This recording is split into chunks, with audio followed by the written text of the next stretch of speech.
کبھی ایسا ہوا ہے کہ آپ کے پاس سب کچھ ہو لیکن دل پھر بھی خالی محسوس ہو؟ کبھی ایسا لگا ہو کہ لوگ آپ کے آس پاس تو ہیں لیکن پھر بھی آپ اکیلے ہیں؟ اور کبھی ایسا بھی ہوا ہو کہ آپ مسکرا رہے ہوں لیکن دل اندر سے ٹوٹا ہوا ہو؟ اگر ہاں تو شاید آپ ایک ایسی چیز تلاش کر رہے ہیں جو دنیا میں نہیں ملتی، وہ ہے اللہ کی محبت۔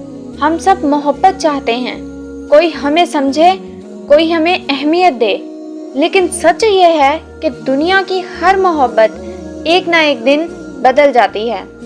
لوگ وعدے کرتے ہیں پھر بدل جاتے ہیں، قریب آتے ہیں پھر دور ہو جاتے ہیں، اور پھر ایک وقت آتا ہے جب انسان ٹوٹ کر یہ سوچتا ہے کہ آخر سکون کہاں ہے۔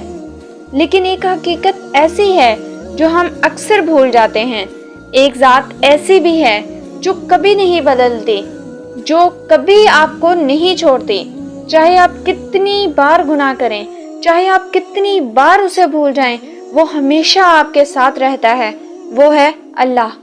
سوچیں، آپ دن بھر مصروف رہتے ہیں، نماز بھی قضا ہو جاتی ہے، لیکن پھر بھی اللہ آپ کو رزق دیتا ہے، آپ کو سانس دیتا ہے، آپ کو زندہ رکھتا ہے۔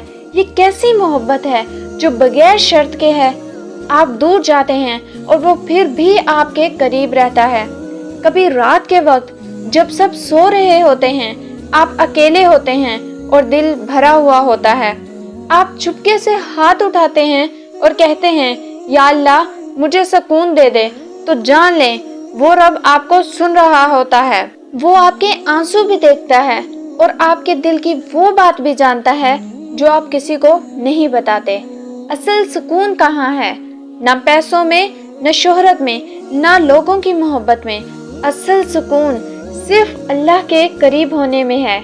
جب آپ سجدے میں جاتے ہیں اور دل سے اللہ کو پکارتے ہیں تو ایک عجیب سا سکون دل میں اترتا ہے جسے لوگ بوجھ ہلکا ہو گیا ہے کہتے ہیں۔